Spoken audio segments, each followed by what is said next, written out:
Something just happened on the battlefield that no military analyst predicted. Not the generals in Washington, not the strategists in Brussels, and certainly not the commanders sitting inside the Kremlin. What unfolded in the last few weeks has sent shockwaves through every intelligence agency on the planet, because this was not supposed to happen. Not like this, not at this scale, and not with this kind of precision. Russia is the second largest military on Earth. They have nuclear weapons. They have hypersonic missiles. They have one of the most feared armies in modern history. And yet, right now, in the muddy fields and burning corridors of Eastern Europe, they are being made to look like amateurs. The question is not just what happened. The question is how. How does a country that was supposed to fall in 72 hours still stand more than 2 years later, not just standing, but hitting back harder than anyone thought possible? But here's the part that should disturb everyone watching this. What Ukraine just pulled off is not a single lucky strike. It is not a moment of fortune. It is something far more calculated, far more dangerous. And what it reveals about the future of this war will genuinely surprise you. Stay with me. Because this story gets much darker before it gets clearer. When Russia launched its full-scale invasion in February 2022, the plan was clean and fast. A lightning strike. Kyiv would fall. The government would collapse. The West would protest, but ultimately do nothing. And Ukraine would simply cease to exist as an independent state. Russian military convoys stretched for miles outside the capital. State television in Moscow was already preparing victory broadcasts. World leaders were privately telling Zelensky to flee. He refused. That single decision changed everything that followed. But even after Zelensky stayed, even after Ukrainian forces began pushing Russian columns back from the gates of Kyiv, most analysts believed the war would eventually grind toward Russian dominance. They had the numbers. They had the territory. They had the industrial base. Time, the experts said, was on Russia's side. What most people don't realize is that Ukraine was already preparing for exactly this moment. Not just militarily, but strategically, psychologically, and with a level of tactical creativity that the Russian military was completely unprepared to face. And now, after more than 2 years of grinding warfare, something has shifted. The balance of humiliation has tipped, and it is tipping in a direction that Vladimir Putin cannot simply explain away on state television. By mid-2024, the front lines in eastern Ukraine had been relatively static for months. Russia was advancing slowly in the Donbass, grinding forward meter by meter at enormous human cost. Western support for Ukraine was wavering. Hungary was blocking EU aid packages. The United States Congress was deadlocked for months on a critical military assistance bill. Russian state media was triumphant. The narrative being pushed was clear. Russia is winning. Ukraine is exhausted. Time is running out for Kyiv. And then, in August 2024, Ukraine did something nobody saw coming. They crossed the border. Ukrainian forces launched a ground incursion into Kursk Oblast, Russian sovereign territory, for the first time since World War II. Not a raid, not a small border skirmish. A genuine military offensive involving thousands of troops, armored vehicles, and sophisticated combined arms tactics. Within days, Ukrainian soldiers were standing on Russian soil, holding territory and sending a message that needed no translation. Russia's home territory was no longer untouchable. The shock inside the Kremlin was visible even through the carefully managed propaganda machine. State television scrambled. Official spokespeople gave contradictory statements.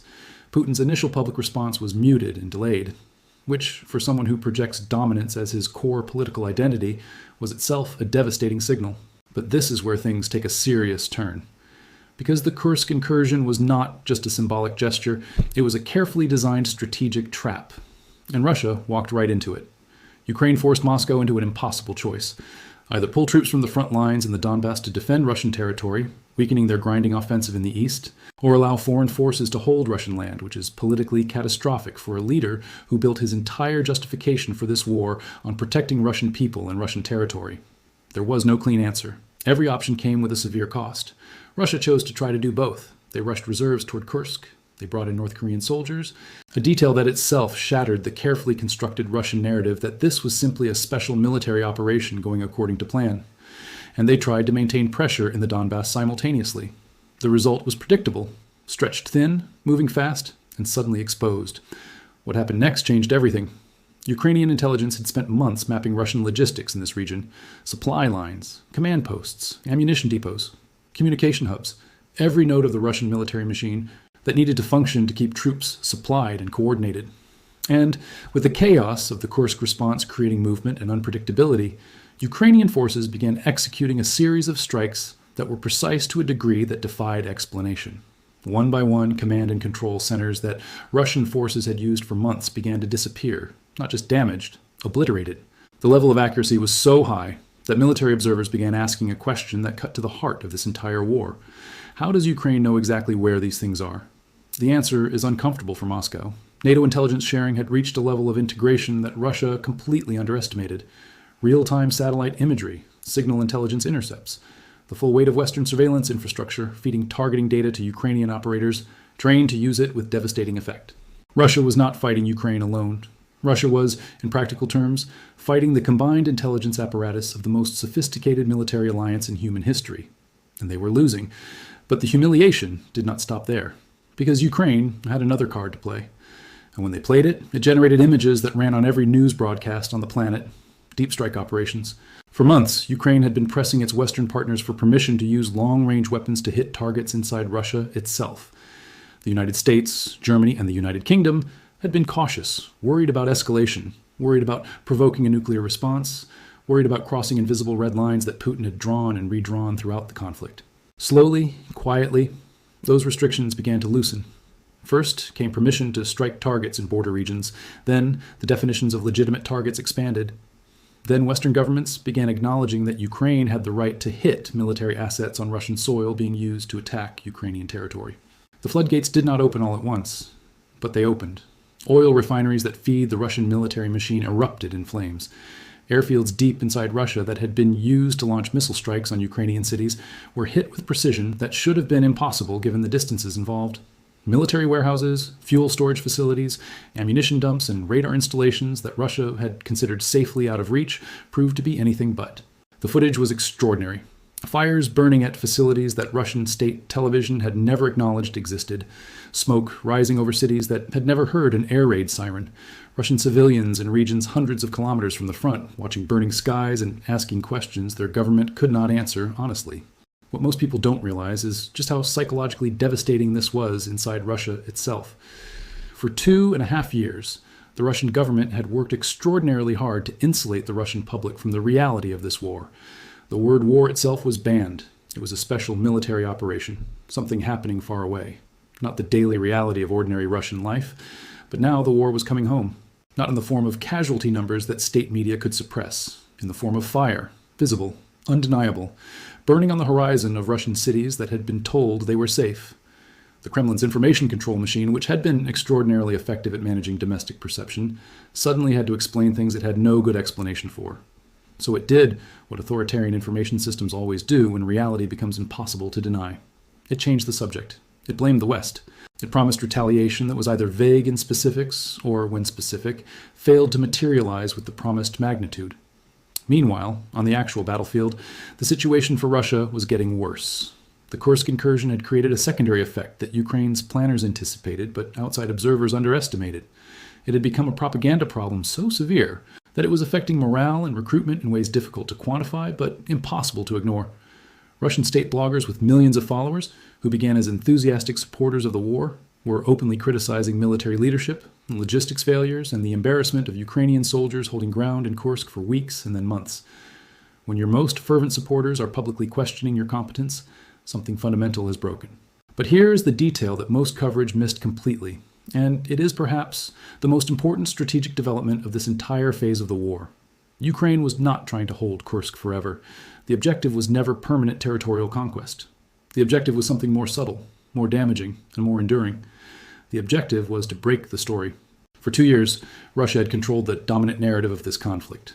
The narrative that Russia was on a slow but unstoppable march toward victory. The narrative that Western support for Ukraine was merely prolonging suffering. The narrative that any peace deal would require Ukrainian territorial concessions. The narrative that defying Russia came with consequences so severe that the international community should think carefully before continuing to support Kiev. The Kursk incursion shattered that narrative in a single week. Suddenly, the story was not Russia advancing. The story was Ukraine inside Russia, Ukraine taking prisoners on Russian soil, Ukraine forcing Moscow into a humiliating emergency response. The geopolitical implications of that single shift were immense. Countries that had been wavering on support for Ukraine looked at Kursk and recalibrated. Leaders who had been quietly signaling openness to negotiations on Russian terms reconsidered. Because the fundamental political calculus that drives international support is not justice or morality, it is perception of outcomes. And the perception of outcomes had just shifted dramatically. Russia was not winning.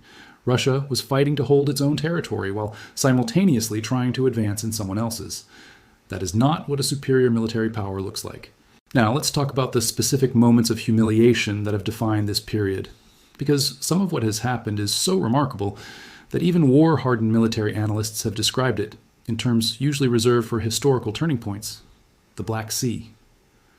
For centuries, Russia's Black Sea fleet has been a symbol of imperial power. Control of the Black Sea is not just militarily strategic. It is psychologically central to Russian national identity. Peter the Great built Russia's first warm-water naval presence there. The fleet is woven into the mythology of Russian greatness in ways difficult to overstate. Ukraine has no navy. Let that sentence sit for a moment. Ukraine entered this war with no meaningful naval force. Russia's Black Sea fleet was by any conventional military measure an overwhelming dominance. The ability to project power, blockade Ukrainian ports, threaten coastal cities, control the waters around occupied Crimea, all of it belonged to Moscow. And then Ukraine began sinking it, using sea drones, domestically developed weapons platforms that did not exist in any military inventory 2 years earlier, and intelligence support that allowed them to track and target vessels with remarkable accuracy. Ukraine began systematically attacking the Russian Black Sea fleet in ways no naval power had anticipated from a country without a navy. The flagship of the fleet, the Moskva, was struck by Ukrainian missiles in April 2022 and sank. Russia denied it was a combat casualty for as long as possible. A ship named after the Russian capital, gone, sent to the bottom of the Black Sea by a country Russia had dismissed as incapable of fighting back. But the Moskva was just the beginning. Over the following months and years, the pattern continued. Landing ships sunk, support vessels destroyed. Naval bases in Crimea hit with precision strikes that penetrated Russian air defense systems supposed to be impenetrable. The submarine Rostov-on-Don, capable of launching cruise missile attacks on Ukrainian cities, hit while docked for repairs, rendered combat ineffective by a strike Russian air defenses simply failed to stop. By early 2024, Russia had effectively withdrawn much of its remaining Black Sea fleet from Crimea to ports further east, further from Ukrainian strike range. The fleet that was supposed to dominate the Black Sea was hiding, and with it gone, Ukraine reopened shipping lanes to its ports, resumed grain exports the world depended on, and demonstrated to every naval power on Earth that expensive capital ships are vulnerable to cheap, creative asymmetric weapons in ways traditional naval doctrine failed to account for. Defense ministries from Washington to Beijing to London are rewriting doctrine right now because of what Ukraine did to the Russian Black Sea fleet without a navy. But what happened next changed everything. Because as extraordinary as the maritime campaign was, Ukraine was simultaneously developing capabilities in another domain that would prove even more consequential: the drone war. Ukraine became the world's most innovative drone warfighting nation almost by necessity. Outgunned in traditional artillery, facing an opponent with Soviet-era ammunition stockpiles Ukraine could not match, Ukrainian engineers and military planners pivoted to unmanned systems with a speed and creativity that shocked everyone watching. What began as commercial drones modified for reconnaissance became a complete industrial sector. Within 2 years, Ukraine was producing thousands of first-person view drones monthly, each capable of carrying a shaped charge that could destroy an armored vehicle or kill soldiers in a trench. The economics were devastating for Russia. A drone costing a few $100s was destroying tanks worth millions. But the innovation did not stop at small drones. Ukraine developed long-range drone capabilities that changed the strategic picture entirely. One-way attack drones, built domestically from components Russia's intelligence repeatedly failed to shut down, were flying hundreds of kilometers into Russian territory and hitting targets with precision that was supposed to require expensive Western weapon systems. The Russian oil infrastructure, already under strain from Western sanctions, began experiencing a new category of problem. Refineries turning crude oil into fuel for Russian military vehicles, aircraft, and ships began catching fire at a rate difficult to attribute to accident. Russia produces enormous quantities of oil, but turning crude into usable military fuel requires specific facilities. Specific facilities that Ukraine began targeting with drone strikes Russian air defenses were struggling to intercept. By early 2025, the impact on Russian aviation fuel supplies was becoming a genuine operational concern. Russian jets were already rationing flight hours due to sanctions limiting access to certain aviation components. Now the fuel supply itself was under pressure, and Russia's response was revealing. Instead of solving the problem, Moscow escalated the terror campaign against Ukrainian cities. It was a strategy born from frustration rather than calculation, and it had a critical flaw. It did not work. Ukrainian air defense, enormously improved through Western support and 2.5 years of intercepting Russian missiles and drones, was stopping a significantly higher percentage of incoming attacks than at the start of the war. Meanwhile, Ukrainian civil society had adapted to bombardment with a resilience that consistently surprised outside observers who expected the population to break under pressure. The contrast was stark. Russia, with all its resources and all its missiles, could not break Ukrainian civilian morale. Ukraine, with ingenuity and courage, was successfully striking economic infrastructure deep inside Russia that was changing the operational reality of the war. There is a word for this disparity, and it is not a comfortable word for the Kremlin. It is humiliation. But the humiliation goes deeper than battlefield outcomes. It penetrates into the machinery of Russian state power itself. Russia's relationship with its military has always been built on a specific mythology: the Great Patriotic War, the defense of the motherland, the invincibility of the Russian soldier. These are not just propaganda themes. They are load-bearing elements of the Russian state's claim to legitimacy. Putin's political identity is constructed almost entirely around the imagery of Russian strength and the restoration of Russian greatness. What do you do when the foundation of that identity is being visibly, publicly, repeatedly disproved on live footage the entire world can watch? The answer has been to escalate the information war, control the story, suppress the truth, create alternative explanations. And this has been working domestically to a significant degree. Most ordinary Russians, consuming state media and facing criminal penalties for expressing dissent, have been successfully isolated from the full truth. But there are cracks. And the cracks are getting wider. The returning soldiers carry truth with them that no propaganda can fully contain. The mothers who lose sons know what happened to them, even if state television will not say. The military bloggers with millions of followers who began as enthusiastic supporters of the war have been documenting failures and demanding accountability in ways that create a record Moscow cannot simply erase. Russia's economy has proven more resilient than many Western analysts predicted. Oil revenues, redirected from European to Asian buyers at discounted prices, have continued to flow. The Russian state has demonstrated capacity for economic adaptation under pressure that should not be underestimated, but the costs are compounding. Military expenditure has consumed a rising share of the federal budget. Inflation is running hot.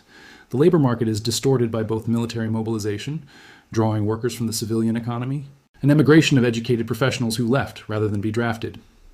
The weapons production system, while expanded, is straining against supply chain limitations that sanctions continue to tighten. None of this means Russia is about to collapse, but the trajectory is a slow bleed. And slow bleeds, sustained long enough, change outcomes. Now let's talk about the allies Russia has been forced to lean on. Because this particular chapter of the story is one the Kremlin genuinely did not want the world to see. When Russia launched this invasion, it presented itself as a great power acting within its sphere of influence. The framing was designed to project strength and inevitability. 2.5 years later, Russia is receiving weapons from North Korea. Not symbolic gestures, not diplomatic solidarity, actual artillery shells, millions of them. Because Russia's own production, despite expanding its defense industry, cannot keep pace with the ammunition consumption of a land war at this scale. And North Korean soldiers, in violation of every norm of international conduct, are fighting and dying on European soil in a war they have no direct stake in. Think about what this means in terms of the original framing. Russia, the great power, the permanent member of the United Nations Security Council, the country that was going to achieve this in 72 hours, is now dependent on the weapons industry of one of the most isolated and economically degraded states on Earth. The image management challenge this creates for Moscow is almost impossible to navigate. State media cannot celebrate North Korean support without advertising Russian dependence. It cannot deny the support without lying about something the entire international community has documented. So it says almost nothing and hopes the story gets buried. It does not get buried. Because every North Korean shell that lands in Ukraine is a data point in the argument about who is actually winning this war, and the data point is not favorable to Russia. Iran has played a similar role with drone technology. The Shahed series drones that Russia has been launching at Ukrainian cities in massive wave attacks are Iranian designs, manufactured in Russia under license, used in volumes. That would not be possible without that technology transfer. The strategic picture this paints is one of Russian dependence on allies that, in any previous version of the Russia great power narrative, would have been clients or subordinates, not essential suppliers. The diplomatic picture has shifted in ways that are less dramatic than battlefield events, but potentially more durable in their consequences. At the United Nations, votes on resolutions related to the Ukraine war have shown consistent majority support for Ukrainian sovereignty and territorial integrity, and consistent isolation of Russia to a small core of supporters. China has maintained a position of studied neutrality that provides Russia with economic oxygen, but has pointedly avoided the military support that would have genuinely changed the equation. Beijing has calculated accurately that there is more strategic value in watching Russia bleed than in saving it, while maintaining the relationship that allows China to benefit from discounted Russian energy and the geopolitical disruption the war creates for the Western alliance. This Chinese calculation is itself a form of humiliation for Moscow that is almost never discussed. Russia went into this war believing its strategic partnership with China would provide a floor of support preventing the kind of isolation that brought down the Soviet Union. China has provided some of that floor, but it has done so on Chinese terms at Chinese prices, in ways that serve Chinese interests rather than Russian ones.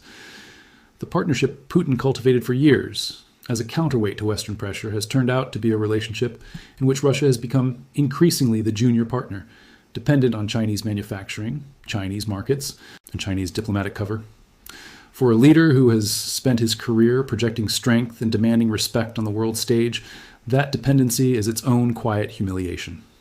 Now, let's bring this back to the battlefield, because despite all the strategic and diplomatic dimensions, the fundamental reality of this war is still being decided in the mud and the rubble.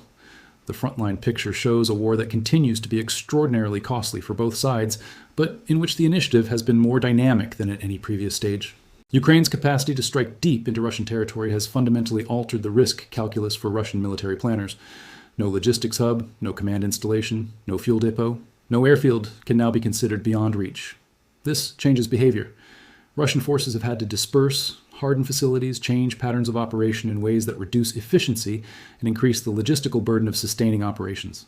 The cumulative effect of being unable to concentrate and operate freely is a drag on military effectiveness that does not show up in any single headline, but compounds across months of operations. Ukraine, for its part, has demonstrated an institutional resilience that repeatedly surprised outside observers. The political system has remained functional under conditions that would have destroyed less cohesive states. The military has attracted and retained leadership talent that has learned operational and tactical lessons faster than any equivalent institution in recent memory. The defense industrial base, supported by Western financing and technology, has expanded production of key systems at a pace that changes the supply equation. There is also the matter of F-16 fighter jets. The arrival of Western fourth-generation aircraft in the Ukrainian Air Force was a milestone that deserves more attention than it received. For 2 years, Ukraine had been fighting one of the world's most capable air forces with Soviet-era aircraft that were aging and outclassed. The F-16s did not immediately transform the air war into a Ukrainian air superiority campaign. The numbers were too small, and the learning curve too steep for immediate impact. But as Ukrainian pilots accumulate experience, as additional aircraft arrive from partner nations, the calculation in the sky over Ukraine begins to shift.